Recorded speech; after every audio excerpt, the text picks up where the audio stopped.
Hello, boxing fans. James Smith from In This Corner at the MGM Grand in Las Vegas as we get ready for Stavern and Wilder a little bit later on. Joined now by unbeaten heavyweight prospect Charles Martin, 19-0, 17 big knockouts. Big guy. Good to see you, champ. How you doing? Good to see you as well. Let's talk a little bit about where your career is at this point. Talk about your progression, and we'll get into how you got started in boxing. Kind of a late start, like a lot of the guys today, but talk about how you got in the sport. I got into the sport, well, when I was like 19, I was younger. You know, I used to go to the boxing gym. You know, my first son's mom used to, her brothers, you know, they box. So they were, you know, putting me in the gym from time to time, and I just wasn't serious with it. You know, until I got an opportunity. How old were you then, about 19 years old? Yeah, 19. I got serious when I got the opportunity to come to California for the All-American Heavyweight program. And Michael King's program? Michael King, yes. That was a blessing right there, because I was looking for something. You know, I was working 2 labor jobs, you know, and going to the boxing gym just to get out there. You know, I was a little guy. I wasn't really a heavyweight, so they didn't want me at first. So I tried everything in my best, you know, in my best strength, you know, just like to get out there. That was my whole thing. So it eventually happened, and I wouldn't let it go for nothing. Michael King, for a lot of people, don't realize how much he's invested his heart, soul, and his dollars into the sport of boxing, you know, with his heavyweight program. What has it really meant for you personally? It means everything. It's meant everything to me. I take my hat off, and I love that man for what he did to my life. You know, he changed my life, put me in a good position right now. So Michael King, yeah, that's my man. And you've progressed well. I mean, 19-0, 17 KOs. You have 1 draw. I think your last 9 opponents you've knocked out. And one of the interesting things about you is you're a big guy, but you fight from that other direction, a southpaw. How has that been effective for you? A big guy and a southpaw with a big, powerful straight left instead of the straight right like Wilder has. Yeah, a lot of people, you know, they're like, dang, you confuse me. You confuse me. A lot of my sparring partners, you know, and they really can't get in because as soon as they, you know, I like to let them see this right hand a lot, you know, and then I'll pop them with the left hand, you know, when they get too close. You know, I'm just about keeping my distance, and I got good timing. You know, I'm blessed with the good eyesight, you know, to have good timing. When I'm clicking, you know, I can move, and as soon as they get in, it's like bam. Perfect timing, you know. Yeah, and very, very accurate guy, and you're able to your skill set. I've watched you improve each fight out. Let's talk a little bit about you did have somewhat of an amateur career, so it's not like you just jumped right into the pros. Talk about your amateur career. Yeah, I had about 63 fights in the amateurs. I won a national title, the PAL. The PALs in 2012. Police Athletic League. Yeah. It's actually the birthday today, the 73rd birthday of Muhammad Ali, and that's how he started in the PAL in Louisville, Kentucky. Just some history for you there, young man. Happy birthday to Ali, too, as well. You know. Let's talk a little bit about the amateur program, though. Where you were as an amateur compared to where you're at now. Oh, wow.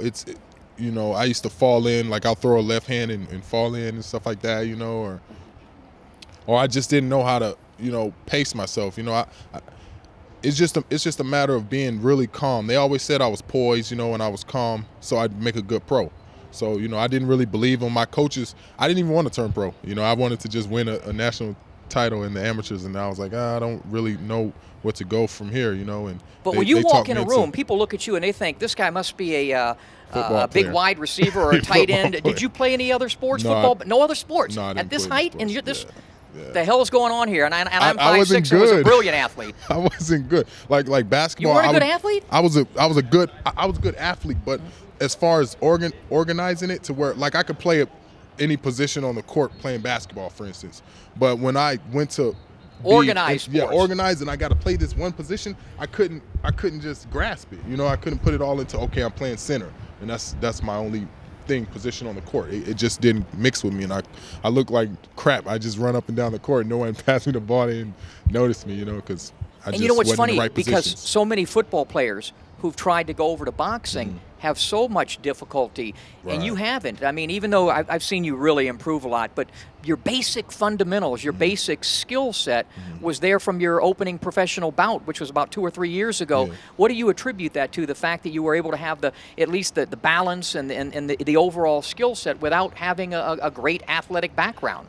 For one, you know, the big old football players, when they come to make that transition to boxing, the first thing they have to do is lose weight, you know, and turn that big bulky muscle into lean muscle. Right. When I already, you know, I was on the verge of gaining weight, and it just was I had the lean frame, you know, to add the weight on, so it was a lot easier for me to do, you know. And I think unbreaking those football rules, you know, the mindset of you know, getting, you didn't have to get out of that because you never had that. Right. So one of the things I've noticed so far as a pro, your balance has improved. You have a tremendous, and folks will get a chance to see this. When is your next fight? Is it February 27th? Yes, sir. On CBS Sports? Yes, sir. And people will get a chance to see that he has Charles has a tremendous straight left, and the guys don't see it coming. What are you trying to improve upon most in the gym right now? Just staying elusive. I want to remain a boxer. I don't want to get caught up in to where I got to stand there and, you know, trade and want to be that kind of fighter. I find myself doing that from time to time, and I gotta, you know, I'll get some amateur sparring partners in there to get me back on my toes and get me bouncing and stuff, because that's key, man. A heavyweight that can box, that can move, that can be elusive. And from the other side, Chris Bird did pretty good at it, and Chris Bird wasn't a big guy, he wasn't a big like guy, you, and he did it all the way to win the heavyweight championship of the world. What is your timetable right now? You have an NABO belt. Again, you're 19-0 with 17 KOs. What is your timetable towards a championship? I want to get a title shot by this summer. You know, I want to do like 3 more fights in between time, but I'm ready. You know, you got to get it while the getting is good. I'm young. You know, I'm strong. I'm smart. You know, we want the time is now. You know, I'm 28 years old. You know, I'm not going to wait till I'm 30 to try and get a young get 28 though. Yeah, I'm a young 28. Oh yeah, I feel 19. So if there was a guy, I told you, you know, my advice to you was to think Lennox Lewis from the other side. Who are some of the guys that you admire, other heavyweights, for example? I like Prince Charles Martin. I admire myself, you know, for sure. And Larry Holmes, Muhammad Ali,